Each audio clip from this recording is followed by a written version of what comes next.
ఏయ్ excuse me ఆగండి please ఆగండి. ఆయన ఎవడో రాఘవరెడ్డి వెళ్ళిపోయాడు కానీ నువ్వు వెళ్ళిపోతున్నావేంటమ్మా? ఆ రోజు నేనన్న మాటలకి చిన్నయ్య ఆడుకోపోయినాడు. ఈ గొడవలు ఆపలేరా? ఈడ ఉత్త మాటలెవరు వినరు. ఇవన్నీ ఆపాలని మీటింగ్ పెట్టిన దానికే నారపరెడ్డి మేనల్లుణ్ణి అనంతపురం లాడ్జీలో నరికేసిండ్లా. రాఘవరెడ్డి అని చిన్నయ్య పేరే 7 ఏళ్ల క్రితం శాంతంగా బతుకమని పొరకలాడు. ఆ మనిషిని లారీతో గుద్దిచ్చి చంపేసినారు.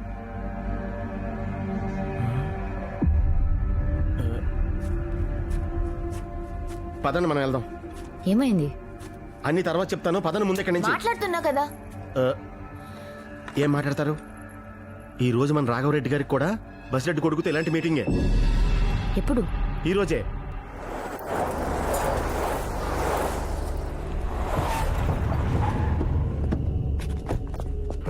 సుదర్శన్ రెడ్డికి వస్తే రా.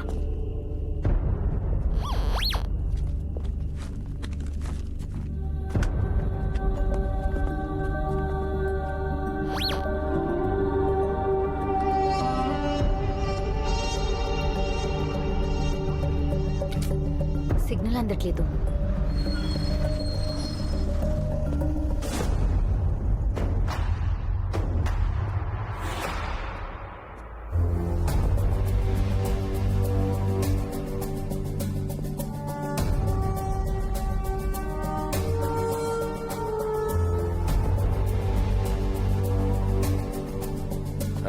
రా రాఘవరెడ్డి.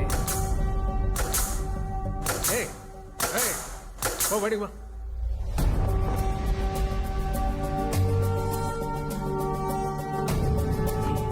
ఏంటి రాఘవరెడ్డి, ఎందుకు ఈ మీటింగ్? మీ నాన్న ఉండగానే ఎలక్షన్ మీ ఫేవర్ లో ఉంది, ఎందుకు వీడితో కాంప్రమైజ్? ఇప్పుడు ఇష్యూ గెలవటం ఓటం కాదు సుదర్శన్ రెడ్డి, బతకటం. కనీసం ఈ జనరేషన్లోనైనా వీళ్ళు కొట్టుకోవడం ఆపైపోతే ఎలా? అతను ఒక ఇనిషియేటివ్ తీసుకున్నాడు, దాన్ని మనం ఎంకరేజ్ చేయడం మానేసి అసలు ఈ మీటింగే వేస్ట్ అంటే ఎలా?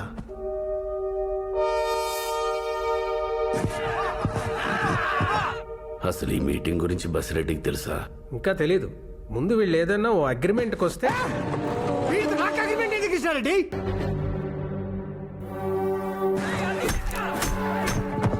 మా నాయన్ని పొడిచినాడు, నా పిల్లోని చెప్తానన్నాడు. ఆల్రెడీ వీడిని ఇప్పుడే ఒక్కటికి నడుగుతాం, జైలుకి పోతాం. మా నాయనకి మినిస్టర్ అయినాక బెయిల్ మీద బయటకు వచ్చా. అయ్యో ఇట్టే పోయినా కత్తే.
నిన్ను చంపి జైలుకి నేను పోతా.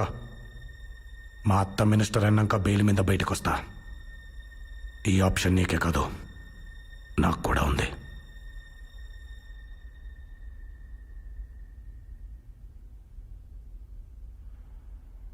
నీకో కథ చెప్పేదా? 2 ఎకరాల రైతు కూలోళ్ళని పెట్టుకునే తాహత లేక పెండ్లాన్ని తోడుకునే పొలం పనులకు పోయినాడు.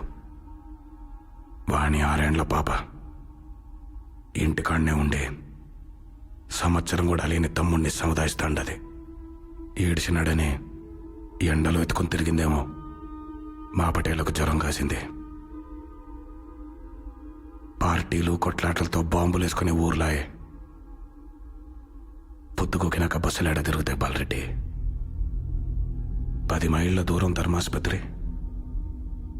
పిల్లనెత్తుకుని పోయే తల్లికి డాక్టర్ ఆలస్యమైందన్నాడు. అమ్మ బోరు మంది.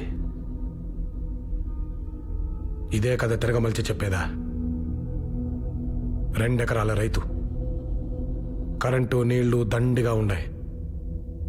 పెండ్లాన్ని ఇంటికాడనే వదిలి కూలోళ్ళని తోడుకొని పొలం పనులకు పోయినాడు.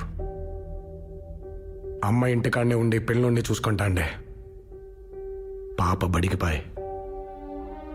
ఎండలో ఆటలాడిందేమో. మా పటేళ్లకు జ్వరం కాసింది. పార్టీలు కొట్లాట్లు లేని ఊళ్ళు కదా బాలరెడ్డి. బస్సులు మచ్చుగా తిరుగుతాండాయి. పాపని ఆసుపత్రికి తీసుకుపోయినారు. ఆడ డాక్టర్ సెలైన్ ఎక్కించి ఇంటికి పంపినాడు. ఆ పొద్దు మర్నాడు పాప బడికి పాయ్. అమ్మ నవ్వింది. మొదటి కథ మీ నాయన రాసింది. రెండోది నేను రాద్దాం అనుకునేది. ఏం చేద్దాం బాలరెడ్డి, నువ్వే చెప్పు. అవు, మా నాన్న చేసిన తప్పే. 5 రూపాయల కోసం ఒక తలకాయ నరికేసినాడు. మరి మీ నాన్న ఏం చేసినాడు? అది గుడక తీసుకుంటే 2 చంపేసినాడు. దానికేం చెప్తావు? మేము మొదలుపెట్టినాం సరే, మీరు ఆపినారా? మేము నరికినాం సరే, మీరు ఒదిగినారా? తిరిగి కత్తెత్తినారు కదా. ఏ రాఘవరెడ్డి మాట్లాడవే? I'm sorry.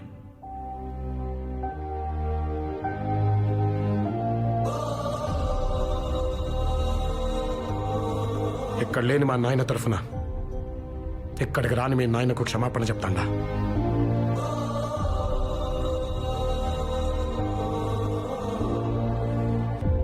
ఆ రోజు మీ నాయన తల నరికిన వెంటనే మా నాయన ఇలా కూర్చొని మాట్లాడుంటే ఈ 20 ఊళ్ళ బతుకు వేరుగా ఉండేది. కనీసం మన పిల్లలకైనా అవకాశం ఇద్దాం.